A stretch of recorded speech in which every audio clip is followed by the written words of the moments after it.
वो कहते हैं ना कि आपको आपकी एक्चुअल स्ट्रेंथ तभी पता चलती है जब आप कठिन सिचुएशंस में होते हो। तो अपनी एक्चुअल स्ट्रेंथ को जानने के लिए हमने भी इस बार अपने लिए एक कठिन सिचुएशन क्रिएट की। उत्तराखंड का केदारकंठा ट्रैक, जिसे पूरा करने के लिए आपके पास कम से कम 3 से 4 दिन का वक्त होना चाहिए।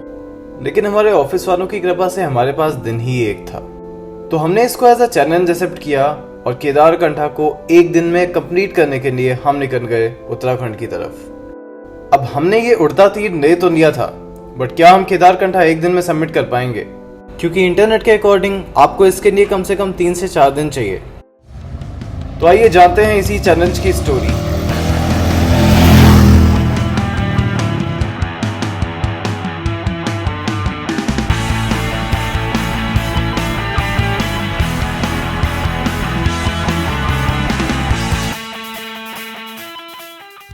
तो अपना बोरिया बिस्तर बांध के हम पहुंच गए ऋषिकेश और वहां पे हमने बाइक्स रेंट कर ली, क्योंकि अब हमें जाना था केदारकंठा के बेस विलेज सांकरी।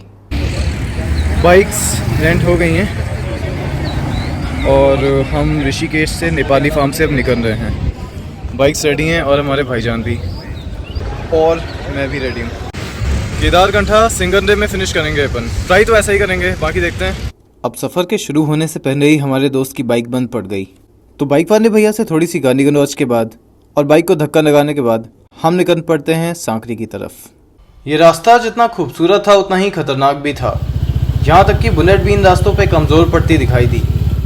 अब जब 10 घंटे बाइक चलाने के बाद भी हम अपनी डेस्टिनेशन पे नहीं पहुँचे, तो अंदर से आवाज़ आई कि दया, कुछ तो गड़बड़ है। फिर जब हमने गूगल बाबा से पूछा तो उन्होंने बताया कि बेटा, तुम्हारी डेस्टिनेशन तो अभी 50 किलोमीटर दूर है। अब ह्यूमन सिविलाइजेशन कहीं पीछे ही छूट गया था और इन बड़े बड़े पेड़ों को देख के ऐसा लग रहा था मानो हम धरती के पास टेंस में आ गए हैं। और 10 घंटे लगातार बाइक चलाने की वजह से हमारे बैक एंड ने रिस्पॉन्ड करना ही बंद कर दिया था। तो अपनी बॉडी को थोड़ा रेस्ट देने के लिए हमने 5 मिनट के लिए बाइक पार्क की और इस जगह की खूबसूरती को एडमायर किया। एक अजीब सी शांति थी इस जगह में। बुरी तरह से थका हुआ होने के बाद भी मुझे थकान महसूस नहीं हो रही थी। नहीं तो शहरों में अक्सर बिना मेहनत किए भी हम थके हुए और उदास से रहते हैं, और शायद यही वो ठहराव है जो हम शहरों में मिस करते हैं। खैर, बहुत देर तक यहाँ के 50 शेड्स ऑफ ग्रीन देखने के बाद हम वापस से अपनी डेस्टिनेशन की तरफ निकल गए। अब रॉबर्ट फ्रॉस्ट के कहने पे हमने द रोड नॉट टेकन तो लेनी थी, लेकिन कुछ देर बाद ये रोड हमारी ही लेने लगी। तो अभी की सिचुएशन थोड़ी ख़राब है। ये रास्ता इतना ज़्यादा गंदा है कि बुलेट भी अच्छे से इस पर नहीं चल पा रही है और रो रो के चल रही है हमारी गाड़ी। आई जस्ट होप कि डैमेज ना हो जाए। और ये गाड़ी तो कहीं भी चली जाती है। हाँ, बोलेरो। आप इस गाड़ी को चांद पे भी लेके जा सकते हो। होपफुली ये जल्दी ख़त्म हो जाएगा। आई थिंक अब आधे घंटे में ख़त्म हो जाना चाहिए, क्योंकि अब बज गए हैं शाम के 5:30। सुबह 6, 6:30 के आसपास हमने स्टार्ट किया था। 12 घंटे होने वाले हैं। होपफुली जल्दी ख़त्म हो जाना चाहिए। ये है मेरा भाई और बहुत ज़्यादा गुस्से में उधर फ्लैट पे पहुंच के मेरे को मारेगा कि ये कहाँ पे लेके आ गया मैं इसको। तो ठीक है, मतलब एक्सपेक्ट द अनएक्सपेक्टेड। लेकिन ये बहुत ज़्यादा अनएक्सपेक्टेड हो गया। हमें चले हुए लगभग 12 घंटे होने वाले हैं and still we are like 10 kilometres away from Sankri, our destination. 1 eternity later. रात में सांकरी पहुंच के हम चुपचाप सो गए और सुबह मैंने केदारकंठा का ट्रैक शुरू कर दिया। Good morning. सो केदारकंठा का ट्रैक स्टार्ट कर दिया है। थिंग इज़ कि इसको सिंगल डे में फिनिश करना है हमें। सो अभी मॉर्निंग के कितना बज रहा है? 6 बज रहा होगा।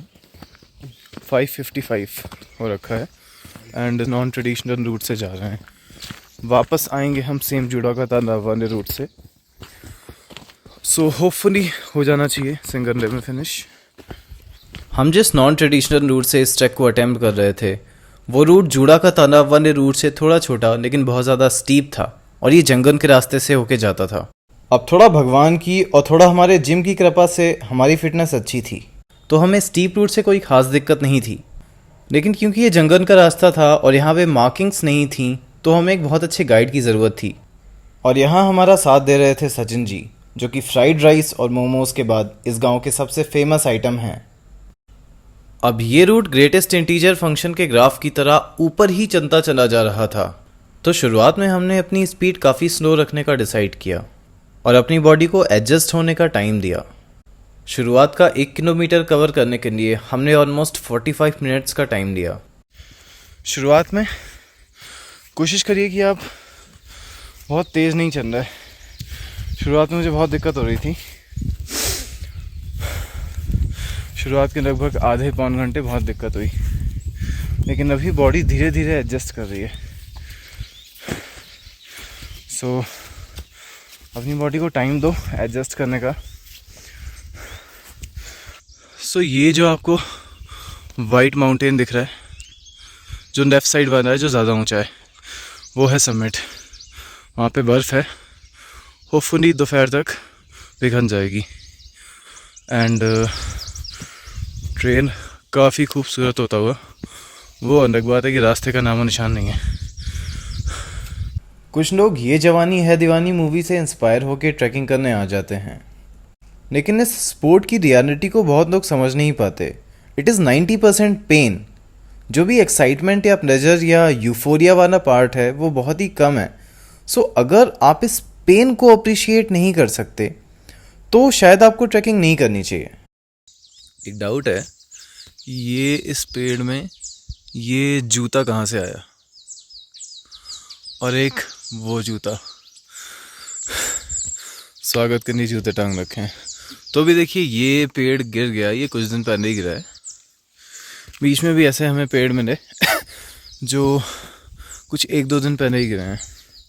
तो आप ज़रा ध्यान रखिए, ये आपकी प्रेजेंस में भी हो सकता है, क्योंकि अगर ये पेड़ आपके ऊपर गिर गया तो आप फिर फॉसिल फ्यूल बन के ही निकलोगे। स्पीड वाइज अपन ठीक चल रहे हैं। मतलब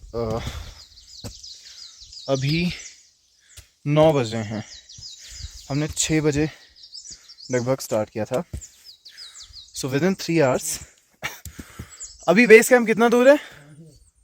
बेस कैंप आ गया, तो हार्डली 5-10 मिनट में हम बेस कैंप पहुंच जाएंगे। वहाँ से फिर सीधा summit push. Try breathing through your nose, और गहरी सांस लो। इसको रिकवरी ब्रीदिंग भी कहते हैं। हम लोग कई बार बहुत शॉर्ट ब्रेथ्स लेते हैं, तो उससे रिकवरी नहीं होती और बॉडी बहुत जल्दी थक जाती है। तो लंबी सांस लेनी है, और आप देखोगे कि आप एकदम कम थक रहे हो। रिदम बनाने पे फोकस करो। जो भी एक रिदम बन जाएगा। स्टार्टिंग में बॉडी को टाइम दो, थोड़ा टाइम लेगी बॉडी रिदम बनाने में, बट एक बार वो रिदम बन गया तो फिर इनर्शिया एकदम कम हो जाएगा। सो अगर आप यहाँ पे देखो और आप अगर एकदम शांत रहो, तो एक बार यहाँ के साइलेंस को फील करो।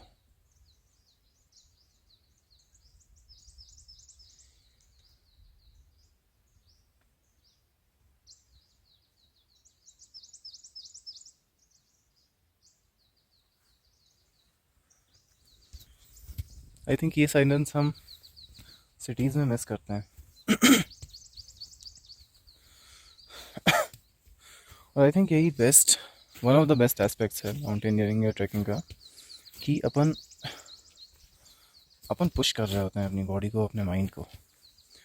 So all the unnecessary movement is stopped and you enter a state जहाँ पे आप एक वॉकिंग मेडिटेशन की स्टेट में होते हो। बाहर भी सब कुछ शांत है और अंदर भी, आपके अंदर भी शांति है। बहुत लोग मैंने देखा है कि ट्रैक पे म्यूज़िक वगैरह सुनते रहते हैं। अबे अगर तुम ये सब कर रहे हो तो फिर तुम एक्चुअल में कट ऑफ कहाँ हुए एक्सटर्नल वर्ड से? तो मेरा सजेशन तो ये है कि अगर आप एक्चुअल में फील करना चाहते हो ट्रेन को, तो जितने भी ये एक्सटर्नल स्टिमुलेशंस हैं, म्यूज़िक एंड ऑल, थोड़े टाइम के लिए इनसे दूर रहो।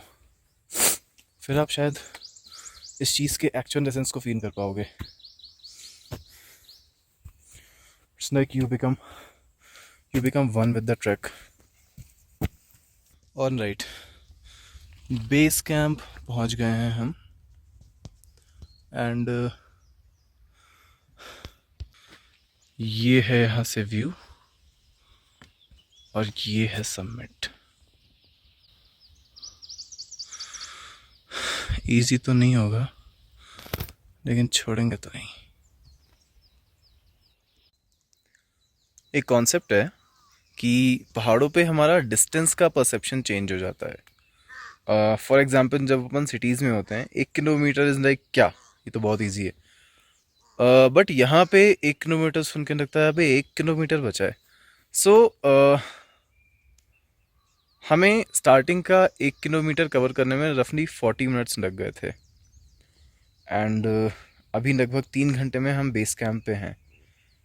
तो यहाँ पे छोटी डिस्टेंस भी काफ़ी ज़्यादा लगती है, काफ़ी ज़्यादा परसीव होती है। केदारकंठा के बेस कैंप पे हमें एक कुत्ता मिला जिसका नाम था पापी। ये पापी कुत्ता यहाँ का अनऑफिशियल सिसगार्ड था। कुछ बातचीत करने के बाद इसने हमें बताया कि आगे मौसम ख़राब होगा, लेकिन हम उसकी बात को इग्नोर करके आगे चले गए। और कुछ देर बाद ही पापी कुत्ते का वेदर फोरकास्ट सच हो गया।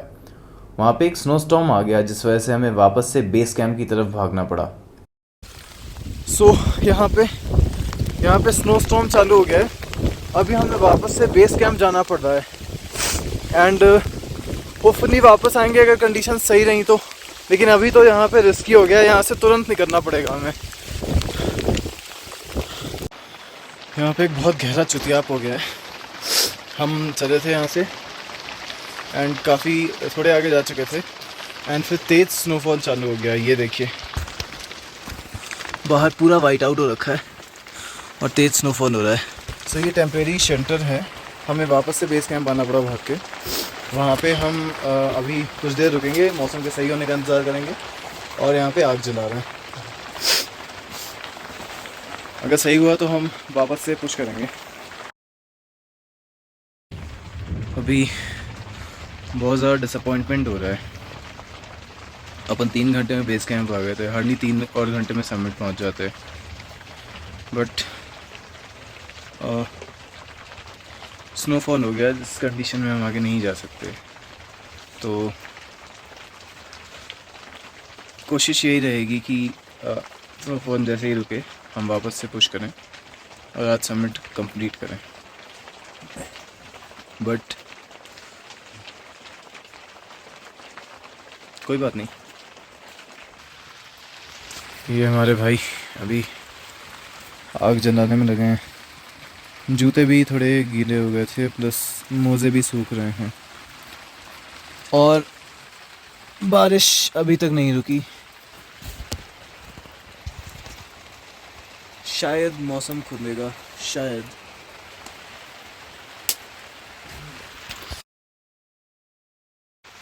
अभी पता है बहुत लोगों का ऐसा हो जाता है कि ठीक है बारिश हो रही है चलते हैं वापस। But I think last moment तक हम रुकेंगे जब तक थोड़ी सी भी होप है कि सबमिट हो सकता है और हम रात तक भी अगर बेस कैंप तक लौट सकते हैं तो हम वो करेंगे, क्योंकि हमारे पास फिर खाना पीना भी ख़त्म हो जाएगा। ऑलमोस्ट ख़त्म हो ही गया है। और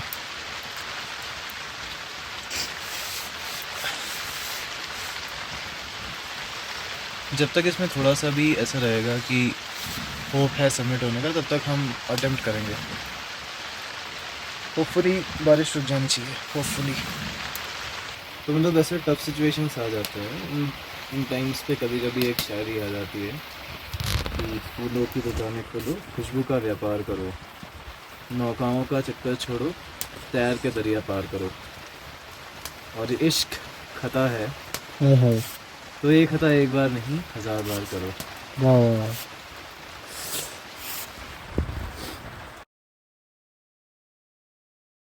तूफानों से आंख मिलाओ, सैलाबों पर वार करो, मल्लाहों का चक्कर छोड़ो, तैर के दरिया पार करो। फूलों की दुकानें खोलो, खुशबू का व्यापार करो।